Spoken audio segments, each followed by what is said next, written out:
Over the last couple of days, I've had the opportunity to connect with quite a few people on LinkedIn, level 3 candidates who wrote the level 3 exam in June and didn't get the result that they were hoping for. And I've looked at their results and tried to provide the best advice that I could given what I saw.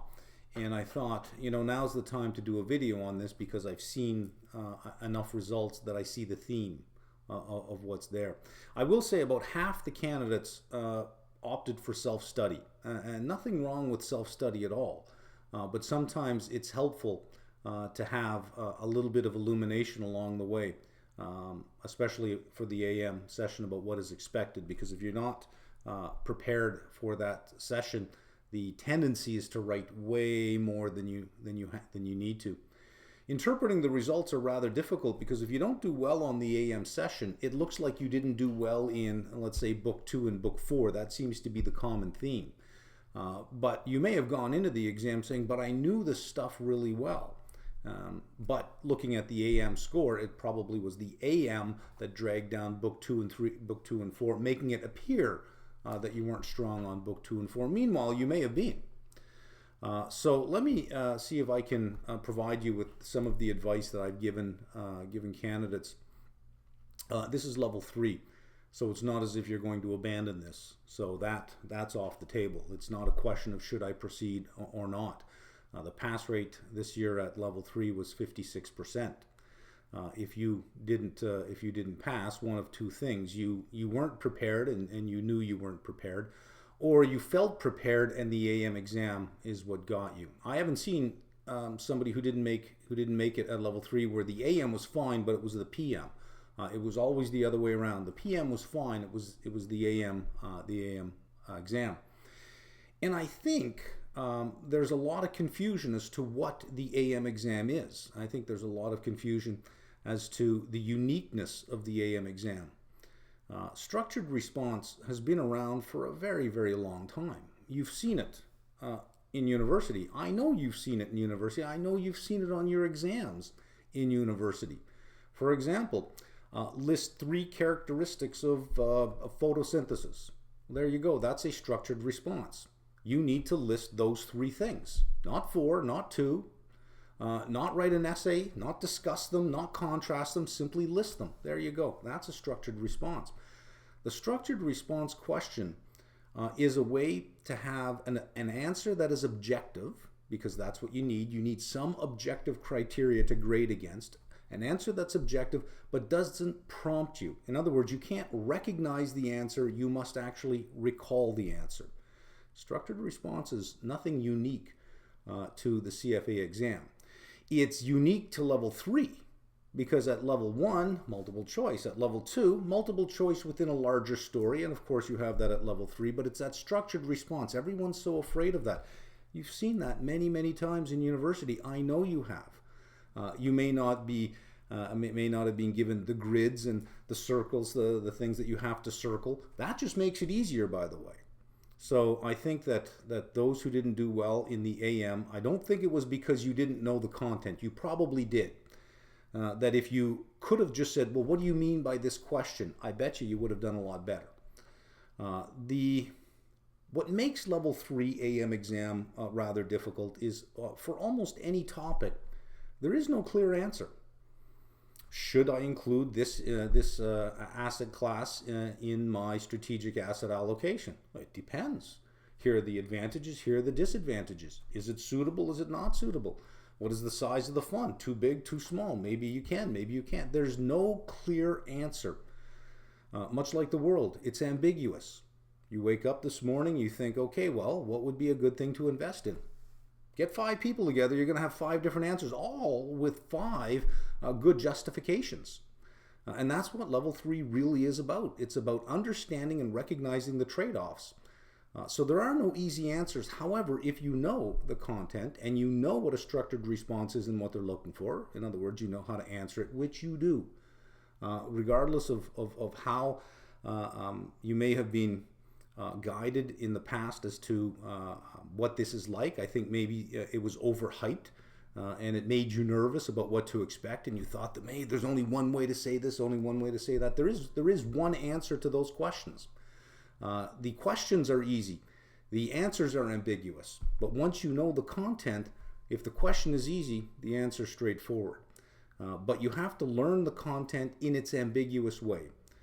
There are no direct answers for anything. Everything is, well, there's this argument and there's this argument. And if you can go through level 3 and the content, looking at both sides of everything, being able to contrast the good and the bad for each thing, the questions become fairly straightforward.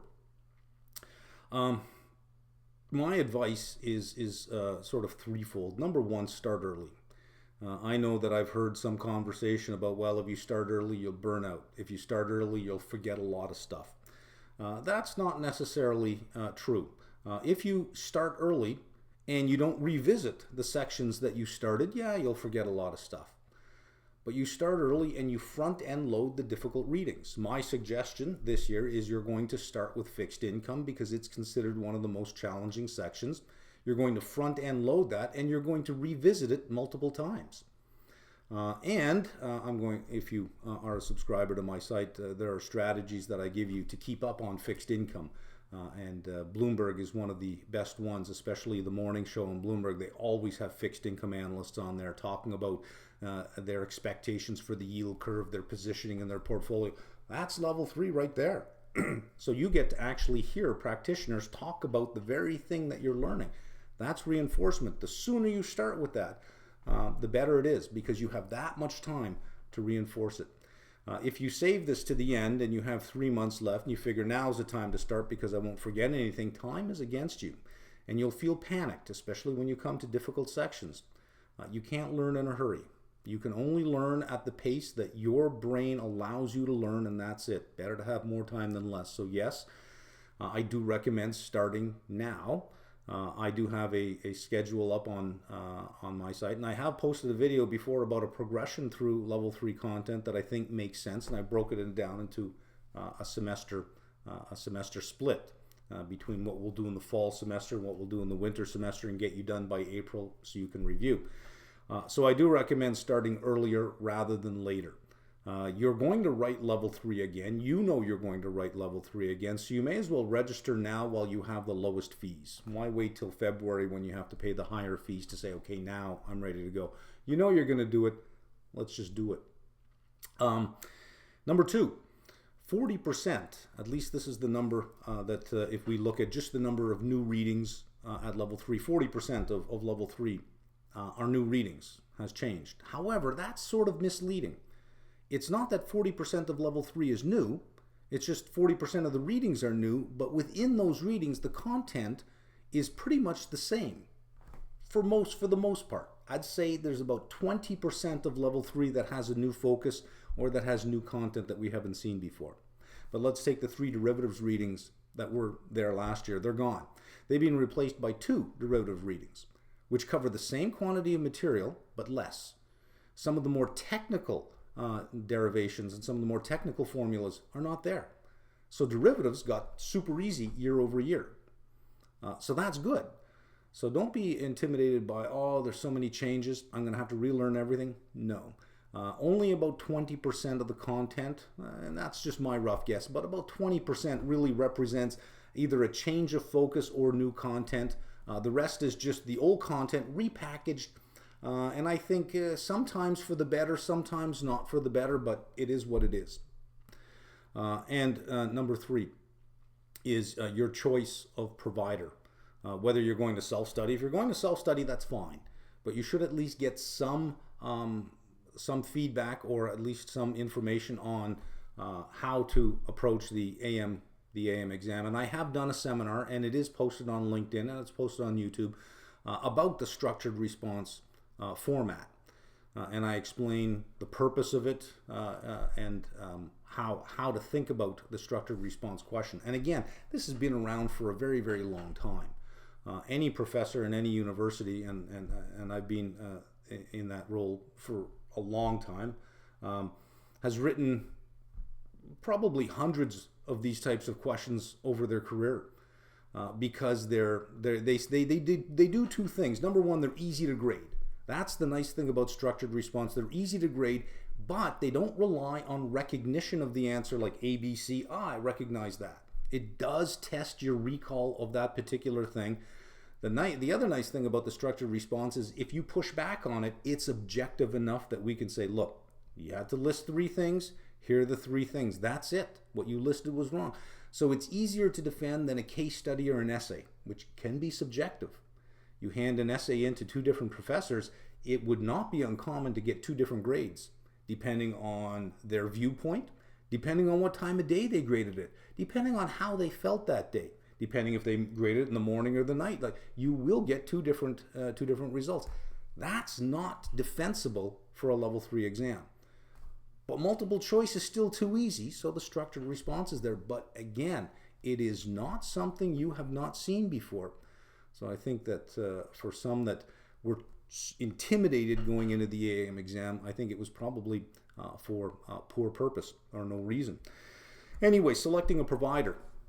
And I say, I've had lots of requests on LinkedIn, guide me. I don't like the word guide for a provider or an instructor or a professor. I don't like the word guide because guide almost implies that I'm on the path ahead of you, leading the way for you.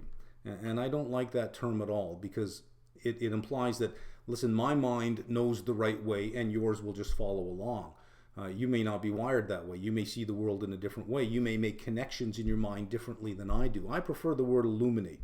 I don't guide you down a path. I illuminate the path for you, and I let your mind make the connections that your mind makes. I let you learn the way you want to learn. I just illuminate the pathway for you. So I don't like the word guide. I prefer the word illuminate. If you're going to select a provider, what you want to do is you want to make sure that this provider has plenty of experience with structured response questions in understanding the positioning for it, why we would use structured response, having written structured response, working with them, grading them. And it doesn't just have to be in a CFAI context. Again, the structured response question, much like the multiple choice question, is not unique to CFAI exams. These have been around, these forms of assessment have been around for a long time. So you want to try to find somebody who has significant experience with that. And somebody who wrote an exam, a structured response exam, saying, well, I wrote one, clearly I can teach it now. I want you to question that claim. If that were true, if claims like that were true, when you were in first year university, all your professors would have been second year students. If just getting through something was qualification to teach it, all of your professors in first year would have been second year students, because clearly they've been through first year. Aren't they qualified to teach it? For those of you who are level 3 candidates, you've been through level 2. How many of you, show of hands that I can't see, but how many of you would be comfortable with me throwing you into a seminar for derivatives or economics? I mean, you've been through it, right? Isn't that the gold standard? You've been through it, so clearly you can teach it. Beware of those claims. You want somebody who has been trained in pedagogy. And pedagogy is, there is some knowledge that exists. And a pedagogy is, how do you deliver that knowledge such that you know it without me having just to tell you what it is? I cannot tell you what it is. I must find a way to tell you how to know it. Not what to know, but how to know it. That's why I prefer the word illumination rather than guiding. So when you're selecting your provider, it's a job interview. You're interviewing that person based on the skill set that they have to teach. So you're looking for deep experience. You're looking for training in teaching. You're looking for their ability to teach. I don't know that saying I sat in an exam once qualifies me as a teacher. Much like I don't think that a second year university student is qualified to be a first year university professor and teach first year classes. So just understand that hiring or selecting a provider is hiring a service based person for yourself. You're making a hiring decision because you're going to pay somebody. Hire smart. You want to look at their qualifications and hire the best person. Much like a lawyer, and for those of you who know me, you know I'm not a big fan of lawyers, but listen, if you're going to hire a lawyer, you want a lawyer that's going to win. You don't want just a lawyer. You don't want somebody who just got through law school. You want somebody that can win, and that's a different thing. So I think that if you select your provider the same way that you would select an employee or select a company that you want to work for, I think if you have that criteria, you'll be a lot better off. Here's what we have to support the AM exam, because this is the one thing that we got asked a lot as well. How do you support the AM session? We do videos. Mostly but I say we because I always think of everyone here as a team. I never just say I, so it feels odd saying I when you know that most of what you do is supported by a team. So I'll just use the we to mean everything. We do videos for all the end of chapter questions, and at level 3 there's a lot of the structured response type, more open response type. I wouldn't call them structured, they're more open response type, but we do videos for all of those, and we show how they would be answered if they were on an exam. And well, you know, straight up honest on this, they're not the best types of questions. Some of them aren't written very well, some of them are ambiguous, sometimes the answer is, well, I wouldn't have picked that answer. I wouldn't have arrived at that unless I saw it. So it's not always the best, but it doesn't matter. It's just a matter of practicing. Have we answered that direct question? Past AM exams. We do video walkthroughs of past AM exams. And these aren't learning videos. These are meant to show you how the answer would look. Only because past AM exams, a lot of them become irrelevant because the content at level 3 has evolved so much in the last 3-4 years that if you go back 4 or 5 years on these AM exams, it's not relevant. So you don't want to learn the material from those exams. You just want to learn the structure of the answer. How was that answered? We do AM seminars. We've got quite a few AM seminars done. I think I have 2 posted on YouTube about the AM seminar. We're going to go into a lot more detail this year once we get into April and May on each word, each action word, justify, discuss, etc. Because, like I say, I've got plenty of experience writing these at a university level where the structured response, again, gives us the ability to be objective while testing your recall, not your recognition. And mock exams. This year, contrary to all the previous years that we've been doing this year I'm writing the mock exams for level 3, the AM sessions myself. We've used outside providers in the past and it's never worked out. So I'll be doing it myself, and I'll be doing a video walkthrough of each question. So there'll be one mock exam for the AM session where you can self-grade based on the video walkthrough that I do. And the video walkthrough will be comprehensive. It will have every possible answer that it could be. Within limitations. I mean, it's still going to be one answer, but the possible variations of that answer. So you can self-grade it, and then we'll have a couple other AM mock exams for practice, or if you opt for one of the grading sessions, that you'll use 1 or maybe even 2 of the exams for that. So we do support a lot on the AM exam, and the emphasis that I put on it is that this is not something foreign to you. You've seen this before. We just have to know how to learn the content such that when we get the question, we're not left wondering how to answer it. That's it. I hope that helps.